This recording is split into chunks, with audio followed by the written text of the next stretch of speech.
Hello दोस्तों, आज हम चर्चा करने वाले हैं इंडियन सिविल सर्विस डे की। दोस्तों, प्रतिवर्ष 21 अप्रैल को भारतीय सिविल सेवा दिवस मनाया जाता है।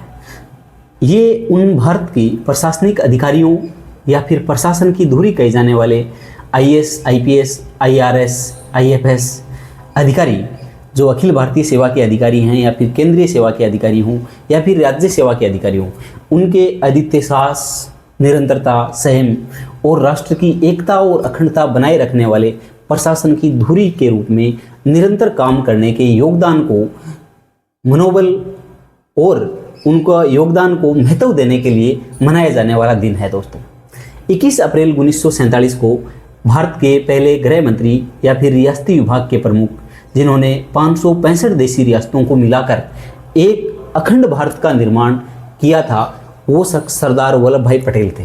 सरदार वल्लभ भाई पटेल 21 अप्रैल 1947 को मेटकोप हाउस दिल्ली में इन प्रोबेशनल ट्रेनी जो आईएएस अधिकारी थे, इंडियन सिविल सेवा के अधिकारी थे, उनके प्रोग्राम में बोल रहे थे। उस समय इन्होंने इंडियन सिविल सेवा के अधिकारियों को स्टील फ्रेमवर्क ऑफ इंडिया कहा है और उन्होंने कहा है कि ये इस्पात रूपी ढांचा यदि कमज़ोर हो गया तो राष्ट्र की निरंतरता, एकता, अखंडता कमज़ोर पड़ जाएगी। क्योंकि देश की आज़ादी के समय भारत के अधिकांश स्वतंत्रता सेनानी इंडियन सिविल सेवा के अधिकारी थे, उनसे चिढ़ते थे, उनसे नफरत करते थे और इस सेवा को समाप्त करने के पक्ष में थे। क्योंकि ब्रिटिश काल में इस सेवा के अधिकारी, इंडियन सिविल सेवा के अधिकारी थे, उन्होंने ब्रिटिश प्रशासन या फिर ब्रिटिश साम्राज्य को मजबूत करने या फिर उनके स्थायित्व की धुरी के रूप में काम किया है और एक टैक्स कलेक्शन करने के रूप में काम किया है, जिनका काम यह था कि भारतीय लोगों का दमन करना और ब्रिटिश प्रशासन की धुरी है या फिर नींव है उसको मजबूत बनाए रखना। तब भारत के स्वतंत्रता सेनानी मानते थे कि राष्ट्र के निर्माण में इंपॉर्टेंट नहीं है, क्योंकि हमेशा और हमेशा भारत के स्वतंत्रता आंदोलन को कुचलने का काम किया इन्होंने। लेकिन दोस्तों, सरदार वल्लभ भाई पटेल, जिनके नेतृत्व में भारत की 565 देशी रियासतों का एकीकरण किया गया या फिर एक अखंड भारत का निर्माण किया गया, उन्होंने उस दौरान एक चीज़ सीखी कि ये आईएएस जो इंडियन सिविल, आईसीएस, उस समय आईसीएस थी, इंडियन सिविल सेवा के अधिकारी हैं, जिनकी वजह से देश की एकता, अखंडता टिकी हुई है। ये वो अधिकारी हैं जो भारत के बहुभाषी, बहुसांस्कृतिक और विविधतापूर्ण भारत को एकजुट बनाए रखने में अहम भूमिका या नींव के रूप में काम कर रहे हैं। तब उन्होंने 21 अप्रैल 1947 को दिल्ली में अपने संबोधन में कहा कि इन सेवाओं का नाम जरूर परिवर्तन कर दिया जाए। तो आईसीएस की जगह आईएएस बना दिया गया इनको, इंडियन एडमिनिस्ट्रेटिव सर्विस। लेकिन दोस्तों, इनका काम वो का हो रहा। सरदार पटेल ने कहा कि आप अपनी निष्पक्षता, निस्वार्थता और तटस्थता को बनाए रखें और देश के निर्माण में निरंतर योगदान दें। और सरदार वल्लभ भाई पटेल ने उस समय के प्रधानमंत्री नेहरू जी से भी सिफारिश की कि इस सेवा को ख़त्म न कीजिए, क्योंकि देश के निर्माण में बहुत महत्वपूर्ण है। राष्ट्र की एकता और अखंडता या फिर शासन की निरंतरता, इनको जो अपने स्थायी कार्यपालिका।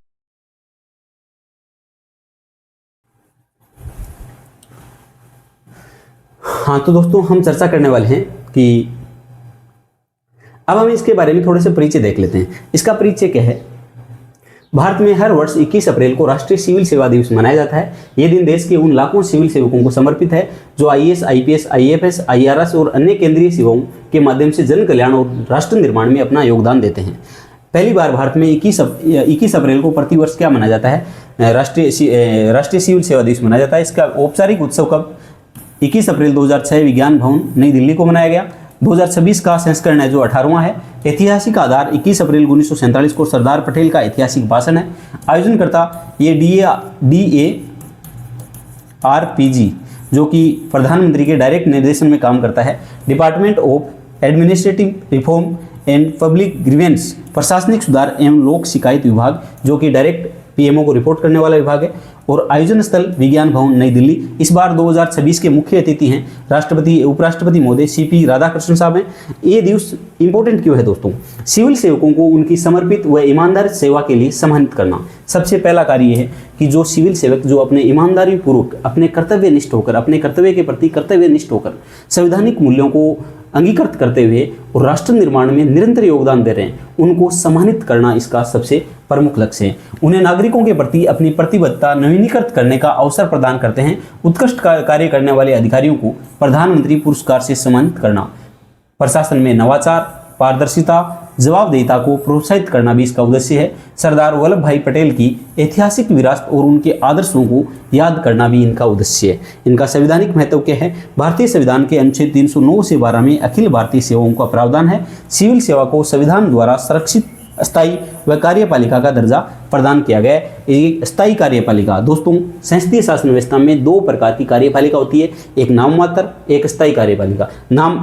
एक अस्थायी कार्यपालिका और एक स्थायी कार्यपालिका। अस्थायी कार्यपालिका जो राजनीति के माध्यम से जनप्रतिनिधि चुन के आते हैं, वो जरूरी नहीं निरंतर काम करें। सरकार गिर जाती है, कई बार लोकसभा भंग हो जाती है, तो सरकारें आती जाती रहती है, लेकिन जब ये अपनी नौकरशाही है, ये स्थायी रूप से देश का नेतृत्व करती है, तो अस्थायी कार्यपालिका। वहीं एक नाममात्र और एक वास्तविक कार्यपालिका भी होती है। नाममात्र राष्ट्रपति होता है, वहीं वास्तविक प्रधानमंत्री के नेतृत्व वाली मंत्रिपरिषद होती है। तो दोस्तों ये सब 309 से 312 के बीच में इनको बहुत ही सुरक्षित करने वाले अनुच्छेद हैं, क्योंकि 311 है वो ऐसा अनुच्छेद है, विशेषकर अपने जो लोक सेवा जो आपके प्रशासनिक अधिकारी हैं अपने, उनके लिए, कि उनको कोई भी मनमानी तरीके से उनको न सस्पेंड कर सकता है, न हटा सकता है और न ही अनुचित कार्रवाई कर सकता है। उनके लिए इनको विशेष प्रोटेक्शन मिला हुआ है। दोस्तों आगे बात करते हैं 2026 की थीम एवं आयोजन। 2026 की थीम क्या है? इंडियन सिविल सेवा दिवस है 2026। इसकी थीम है विकसित भारत, नागरिक केंद्रित और अंतिम छोर तक विकास। विकसित Bharat, citizen centric governance and development at the last mile. ये 2026 की सिविल सेवा दिवस की क्या है? आधिकारिक थीम है, जो कि ये जो डिपार्टमेंट ऑफ पब्लिक ग्रीवेंस है, इसके द्वारा ये थीम विकसित की गई है। विकसित भारत, नागरिक केंद्रित शासन और अंतिम छोर तक विकास। अर्थात हमें एक ऐसा विकसित भारत बनाना है जिसमें शासन प्रशासन नागरिकों को केंद्र में रखे किया जाए, अर्थात नागरिकों की समस्याओं का समाधान करने के लिए हो शासन। और अंतिम छोर तक, अंत्योदय, गांधी जी के शब्दों में अंत्योदय, जो अंतिम पंक्ति में खड़ा है उस व्यक्ति तक शासन की पहुंच होनी चाहिए, उस व्यक्ति की समस्याओं का समाधान भी करना चाहिए। ये हमारे भारत के वर्तमान प्रधानमंत्री जी के जो विकसित भारत 2047 का सपना है, उसके आधार पर बनाई हुई थीम है दोस्तों। इसके अलावा 2026 की थीम भारत सरकार के विकसित भारत विजन डॉक्यूमेंट 2047 के अनुरूप है। इसमें सुनिश्चित करने पर जोर दिया गया है कि सरकारी योजनाओं का लाभ देश के आखिरी छोर पर बैठे हर पात्र व्यक्ति तक पहुंचे। विकसित भारत क्या है? 2047 तक भारत को एक विकसित राष्ट्र बनाने में लक्ष्य है। नागरिक केंद्रित शासन, नागरिक को प्रशासन के केंद्र में रखना है और अंतिम छोर तक विकास, सुदूर ग्रामीण क्षेत्र तक योजनाओं की पहुंच सुनिश्चित करना है दोस्तों। इसके अलावा हम बात करें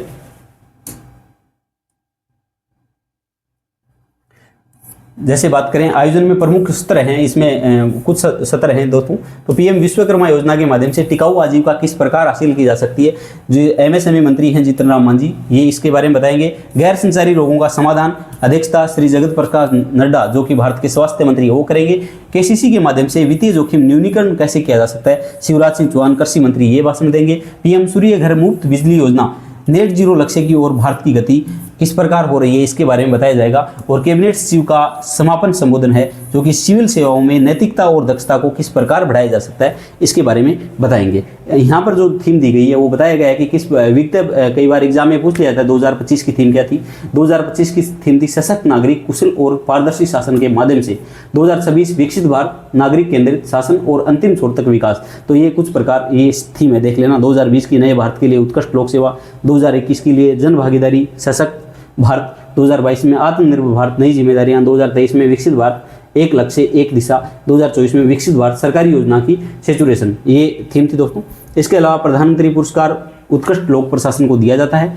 सिविल सेवा दिवस पर सबसे महत्वपूर्ण कार्यक्रम है प्रधानमंत्री पुरस्कार। ये पुरस्कार की श्रेणियां व्यक्तिगत भी है, सामूहिक भी है और जिला प्रशासन को भी दी जाती है। इसमें पुरस्कार विजेता को ट्रॉफी दी जाती है, प्रशस्ति पत्र और कुछ नगद राशि प्राप्त की जाती है। ठीक है दोस्तों, दी जाती है। अब बात करते हैं सरदार वल्लभ भाई पटेल का योगदान। दोस्तों सरदार वल्लभ भाई पटेल वो व्यक्ति थे जो भी आज़ादी के लड़ाई में, भारत के स्वतंत्र संग्राम में, जो भारत के स्वतंत्रता सेनानी थे, उनमें सबका एक ही मानना था कि आज़ादी के बाद सबसे पहले हमें ख़त्म करना है इंडियन सिविल सेवा को। क्योंकि जब भारत के नेता, भारत के लोग अंग्रेज़ों को यहाँ से खदेड़ने के लिए लड़ाई लड़ रहे थे, उस समय अंग्रेजी साम्राज्य के आधार स्तंभ के रूप में, अंग्रेजी साम्राज्य की नींव के रूप में और अंग्रेजी साम्राज्य को स्थिरता प्रदान करने के रूप में कोई धुरी के रूप में काम कर रहा था, तो भारतीय सिविल सेवा के अधिकारी थे। भारत में ब्रिटिश साम्राज्य को किसी ने मजबूत किया है तो वो इंडियन सिविल सेवा के अधिकारी थे। तभी से भारत के नेताओं को या भारत के स्वतंत्रता सेनानी को इस बात की चिढ़ थी कि इस सेवा को ख़त्म किए बगैर अंग्रेज़ों को यहाँ से बाहर नहीं निकाला जाता, और जब हमारी सरकार आती है तो सबसे पहले हम इंडियन सिविल सेवा को ही ख़त्म करेंगे, क्योंकि इन्होंने आम जनता का दमन करने का काम किया है, ब्रिटिश साम्राज्य को सशक्त करने का काम किया है। लेकिन दोस्तों वो डेट जल्दी आ जाती है, और जब भारत को आज़ाद करने की बारी आती है, कैबिनेट मिशन प्लान आता है, सारी बातें होती है, और भारत के पहले गृह मंत्री सरदार वल्लभ भाई पटेल को रियासती विभाग का प्रभार दिया जाता है, और उनको काम देखा जाता है कि ये 562 देशी रियासतों का एकीकरण करेंगे। तब उनकी एक बात समझ में आती है, रियासती विभाग का सचिव बनाया गया यूपी मेनन, जो कि आईसीएस सेवा के ऑफिसर थे। तब उनको एक बात लगी, उस काम के दौरान उनको लगी कि यार ये इंडियन सिविल सेवा की जिनकी हम आलोचना कर रहे हैं, हम लोग ये कह रहे हैं कि इस सेवा को हटाना है, ये तो बहुत बड़ी काम की चीज़ है। इसके बिना तो हम शासन प्रशासन की कल्पना ही नहीं कर सकते, क्योंकि ये एक भारत को सशक्त एक और निरंतर शासन प्रशासन को बनाए रखना है, स्थायित्व प्रदान करना है राष्ट्र को, तो ये सेवा काम करेगी। बेशक हमारे नेताओं को इसमें ऐतराज़ है तो हम इसका नाम चेंज कर सकते हैं, लेकिन इस सेवा को ख़त्म नहीं करना। तो उस समय भारत के सभी स्वतंत्रता सेनानियों के खिलाफ सरदार वल्लभ भाई पटेल एकमात्र व्यक्ति थे जो खड़े हो गए डट के कि नहीं, इस सेवा को ख़त्म नहीं करना। मैंने जो क्रेडिट मुझे दिया जा रहा है कि भारत का एकीकरण मैंने किया है, वो वास्तव में सारा का सारा मैंने लीडरशिप दी है, लेकिन सारा का सारा काम इंडियन सिविल सेवा के काबिल ऑफिसर्स ने किया है। इस वजह से इसका नाम परिवर्तन कर सकते हैं, लेकिन इसको ख़त्म नहीं कर सकते। और 21 अप्रैल 1947 को दिल्ली में मेटकोप हाउस में जो प्रोबेशनल ट्रेनिंग आईएएस अधिकारी थे, उनको संबोधित करते हुए अपने संबोधन में सरदार वल्लभ भाई पटेल, इनको स्टील फ्रेम ऑफ इंडिया कहते हैं, अर्थात ये इस्पात तंत्र यदि कमज़ोर हो गया तो राष्ट्र की निरंतरता, गति और एकता और अखंडता कायम नहीं रह पाएगी। इसलिए वो बोलते हैं कि ये शासन और प्रशासन है, ये निरंतर बना रहना चाहिए, ताकि ये तटस्थ और निस्वार्थ भाव से पारदर्शी तरीके से राष्ट्र की सेवा करेंगे तो बहुत राष्ट्र को ऊंचाइयों तक ले जा सकते हैं।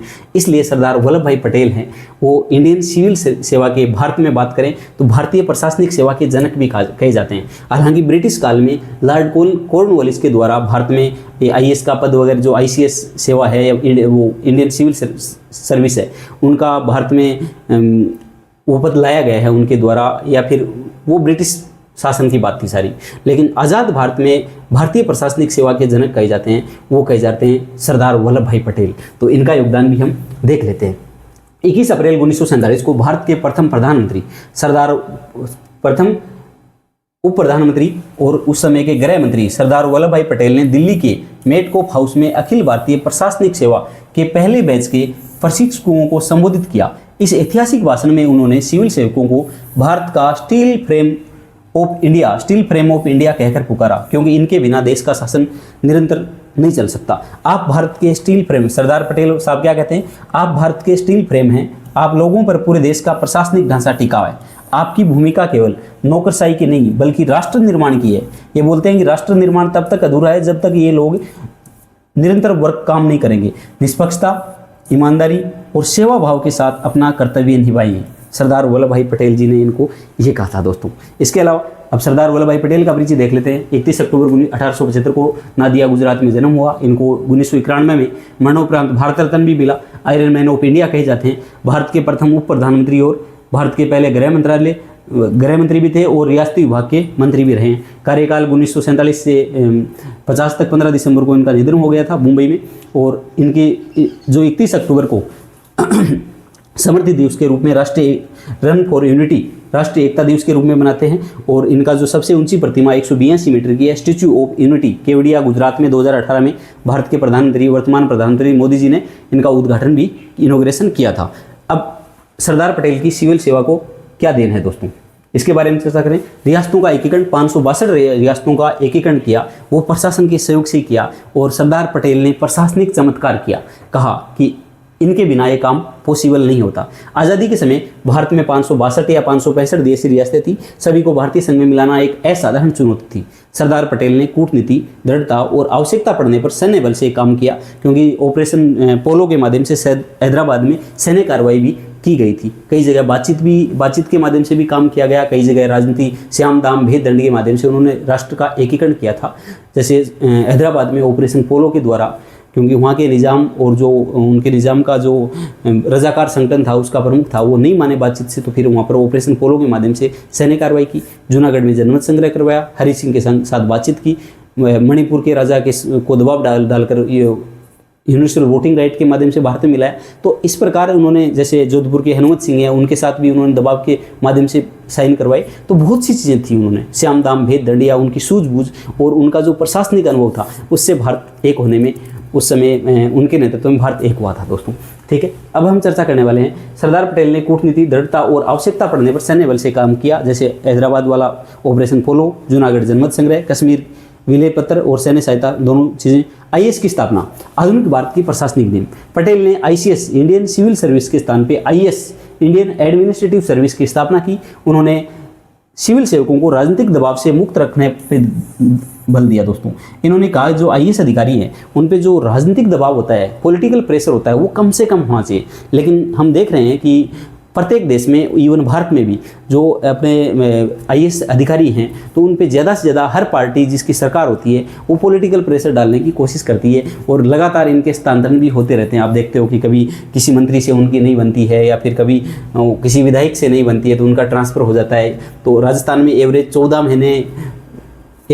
महीने एक अधिकारी है वो अपने पद पे रहता है। तो ये सब चीज़ें आप देख रहे हो किस प्रकार है। अखिल भारतीय सेवाओं की अवधारणा, आईएएस आईपीएस को संवैधानिक ढांचे में इन्होंने ढाला था। अनुच्छेद 309 से 312 के बीच में इनको संवैधानिक संरक्षण दिया गया है। दोस्तों, एक अशोक खेमका साहब थे, हरियाणा कैडर के आईएएस थे। देखा आपने किस कदर उनका प्रशासनिक जीवन में, जो आईएएस रहते हुए उनका 52 बार ट्रांसफ़र हुआ।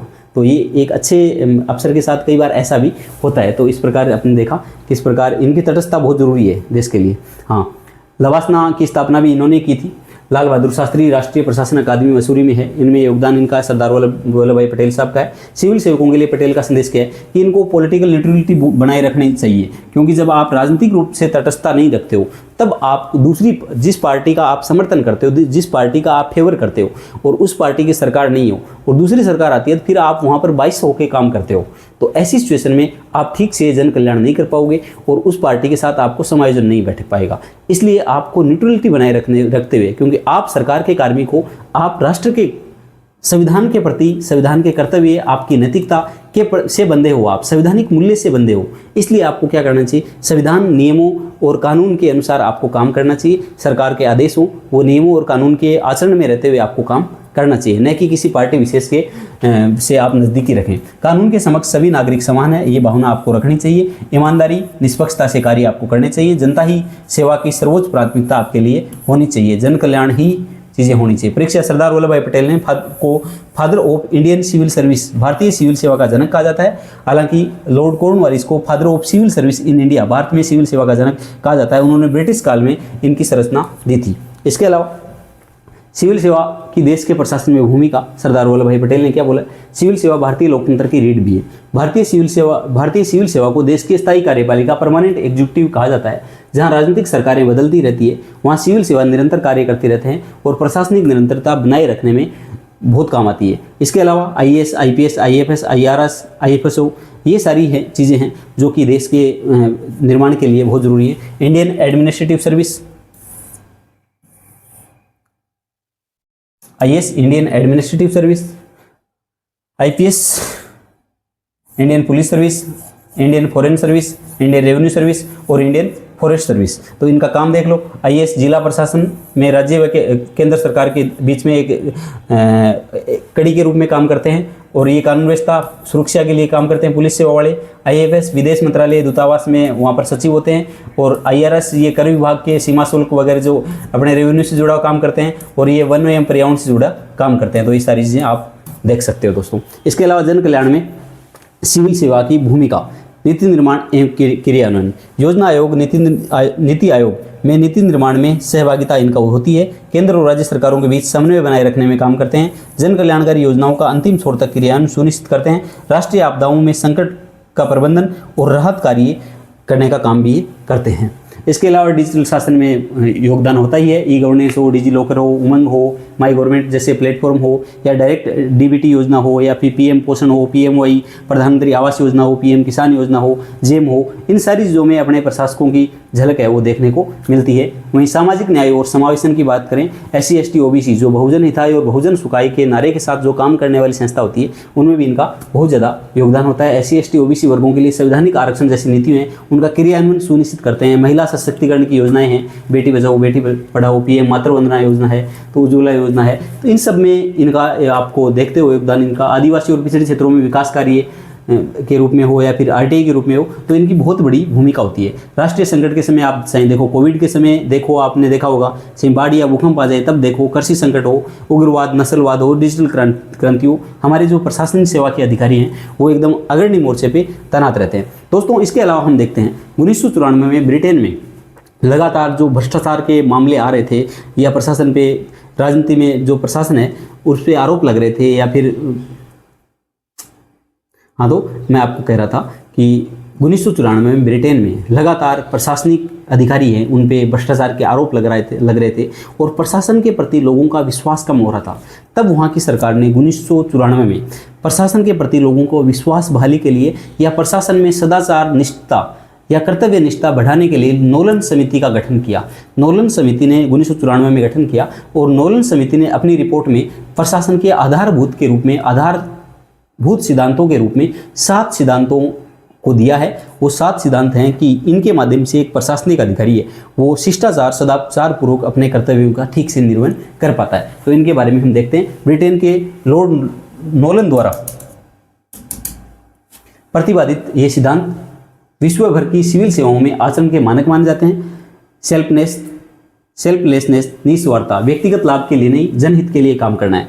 तो ये सिद्धांत ये कहता है निस्वार्थता कि एक प्रशासनिक अधिकारी को अपने व्यक्तिगत लाभ के बजाय जनहित के लिए काम करना है, जन कल्याण के लिए काम करना है, बहुजन हिताय बहुजन सुखाय के लिए काम करना है। यहाँ पर भाई भतीजावाद से दूरी रखते हुए अपने निस्वार्थ भाव से इनको काम करना चाहिए।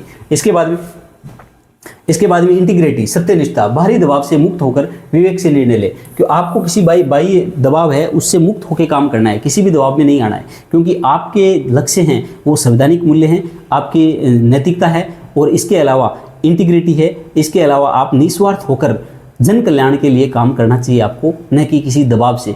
जब आप नियम के अनुसार कोई काम सही नहीं हो तो आप विनम्रतापूर्वक मना कर सकते हो कि ये नियमों से बाहर है, ये काम नहीं कर सकते। हम संविधान के अंदर संवैधानिक मूल्य या फिर आपका संवैधानिक आचरण है या फिर नैतिक आचरण है, उनके अधीन ही रह के आपको काम करना चाहिए। जन कल्याण को प्राथमिकता देते हुए आपको काम करना चाहिए और अपने विवेक से काम करना चाहिए। इसके अलावा ऑब्जेक्टिविटी, वस्तुनिष्ठता, तथ्यों पर आधारित निर्णय लेना चाहिए, पक्षपात आपको नहीं करना चाहिए। ठीक है, आजकल देखते हैं इसमें क्रोनिक कैपिटलिज्म का कॉन्सेप्ट भी आ रहा है। अकाउंटेबिलिटी, जवाबदेही, आप जो काम करते हैं उसके लिए आप स्वयं जिम्मेदार होंगे, किसी और को जिम्मेदार नहीं माना चाहिए। ओपननेस, पारदर्शिता होनी चाहिए, ट्रांसपेरेंटी होनी चाहिए, सूचनाएं जनता से साझा करना, और RTI एक्ट है इसी की दिशा में एक बहुत बड़ा कदम था। इसके अलावा ऑनेस्टी होनी चाहिए दोस्तों, ईमानदारी, सत्य बोलना, भ्रामक जानकारी न देना।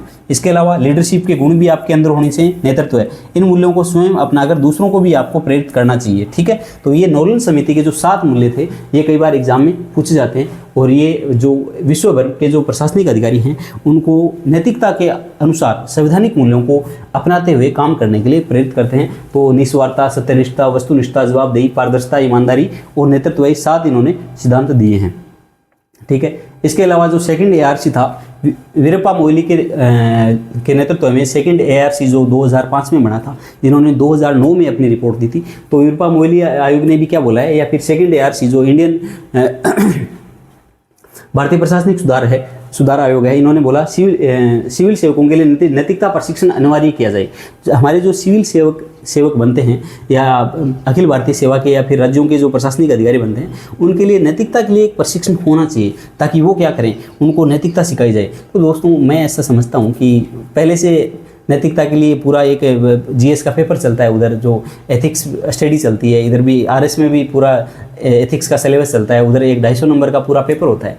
तो फिर चीज़ें फिर भी नहीं हो रही है, तो फिर तो नैतिकता प्रशिक्षण से क्या ही हो सकता है। खैर, लेकिन फिर भी इनके सुझाव हैं, मिड करियर ट्रेनिंग प्रोग्राम को सुदृढ़ बनाया जाए, प्रदर्शन मूल्यांकन प्रणाली अपार में सुधार किया जाए, शिकायत निवारण प्रणाली को ऑनलाइन और कुशल बनाया जाए, लेटरल एंट्री की अवधारणा, विशेषज्ञों की सरकार में भागीदारी, क्योंकि जो 2017 में मोदी सरकार लेटरल एंट्री सिस्टम लेके आई थी उसका सुझाव वीरप्पा मोइली आयोग जो सेकंड ARC है उन्होंने भी दिया था कि जो विशेषज्ञ लोग हैं उनको बिना परीक्षा के माध्यम से आप क्या लेके आओ, प्रशासन में लेके आओ और उनकी सेवाओं का लाभ लो। लेकिन इसका विरोध भी हुआ है और विरोध कई बार चीज़ें हुई, विरोध के बावजूद बाद में सरकार ने क्या लिया, वो विज्ञप्ति थी वो वापिस सरकार को लेनी पड़ी थी दोस्तों। ठीक है, सिविल सेवा का ऐतिहासिक विकास, तो कौटिल्य के अर्थशास्त्र में प्राचीन भारत में प्रशासनिक व्यवस्था का वर्णन मिलता है।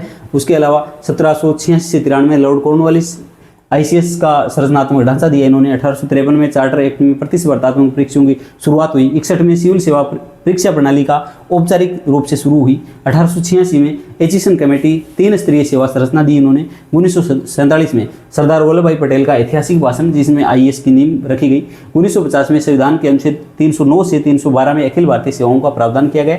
दोस्तों 309 से 312 तक अखिल भारतीय सेवाओं का प्रावधान है जिसमें अपने अखिल भारतीय सेवाएं, इसमें 310 अनुच्छेद स्पष्ट कहता है कि किसी भी अधिकारी को उस पर एक्शन उच्च अधिकारी ही ले सकता है, जो अधीनस्थ अधिकारी है उस पर वो एक्शन नहीं ले सकता। इसके अलावा 311 है वो बहुत ही इंपॉर्टेंट है, वो सरकार से भी एक IAS अधिकारी को या फिर जो अखिल भारतीय सेवा के अधिकारी हैं या फिर राज्य सेवा के अधिकारी हैं उनको संरक्षण प्रदान करता है कि उन पे अनुचित तरीके से, व्यवस्थापूर्ण तरीके से, मनमानी तरीके से कोई भी कार्रवाई नहीं की जा सकती है। बाकायदा एक पूरी की पूरी कमेटी बैठाई जाएगी, उन पे कोई आरोप लगता है और उसके बाद ही आप युक्ति संगत तरीके से संवैधानिक माध्यम से ही उन पे आप कार्रवाई कर सकते हो। तो ये मनमानी कार्रवाई की से संरक्षण इनको प्राप्त है। हालांकि इंदिरा गांधी ने इसमें कुछ चेंजेस कर दिए थे। 1951 में UPSC की स्थापना हुई, स्वतंत्र भर्ती संस्था यूनियन पब्लिक सर्विस कमीशन। 2005 में RTI एक्ट है, जवाबदेहिता और पारदर्शिता सुनिश्चित की इन्होंने। 2006 में पहला आधिकारिक सिविल सेवा दिवस मनाया गया जो कि दिल्ली में मनाया गया। 2014 में मिशन कर्मयोगी और कैपेसिटी बिल्डिंग की शुरुआत हुई। 2021 में IGT कर्मयोगी प्लेटफॉर्म ऑनलाइन प्रशिक्षण पोर्टल शुरू हुआ। 2026 में 18वां सिविल सेवा दिवस जो कि विकसित भारत 2047 की थीम पे है। अब एक बार हम देख लेते हैं कि कुछ क्वेश्चन है इनके। सिविल सेवा दिवस कब मनाया जाता है, तो आपको पता है 21 अप्रैल को मनाया जाता है। भारत में कौन सा अभी 2026 में कौन सा सिविल सेवा दिवस मनाया जा रहा है, 18वां सिविल सेवा दिवस। 2026 की थीम क्या है, विकसित भारत नागरिक केंद्रित शासन व्यवस्था है। इसके अलावा steel framework of India civil सेवा को किसने कहा, सरदार वल्लभ भाई पटेल ने कहा है। सिविल सेवा दिवस 2026 में मुख्य अतिथि कौन है, तो भारत के उपराष्ट्रपति CP राधाकृष्णन साहब हैं। प्रधानमंत्री पुरस्कार उत्कृष्ट लोक प्रशासन किस दिन दिए जाते हैं, तो 21 अप्रैल को ही दिए जाते हैं। यहाँ पर कुछ आपको और आप रिवीजन कर सकते हो। DARPG का full form department of administrative reform and public grievance, ये डायरेक्ट प्रधानमंत्री के नेतृत्व में काम करता है। सरदार वल्लभ भाई पटेल का जन्म 31 अक्टूबर को राष्ट्रीय एकता दिवस के रूप में मनाया जाता है। स्टैच्यू ऑफ यूनिटी 182 मीटर ऊंची, केवड़िया गुजरात में 2018 में प्रधानमंत्री मोदी ने इनोग्रेशन किया था। मिशन कर्मयोगी सिविल सेवकों की क्षमता निर्माण के लिए राष्ट्रीय कार्यक्रम है और ये सब चीज़ें आप देख सकते हो दोस्तों। ठीक है, इसके अलावा एक छोटी सी रिक्वेस्ट, यदि आपको जानकारी अच्छी लगे तो अपने दोस्तों के साथ शेयर कीजिए, अपने चैनल को सब्सक्राइब भी कीजिए। धन्यवाद। जय हिंद, जय भारत। अच्छे से तैयारी कीजिए और आप भी अपने लक्ष्य को प्राप्त कीजिए। धन्यवाद।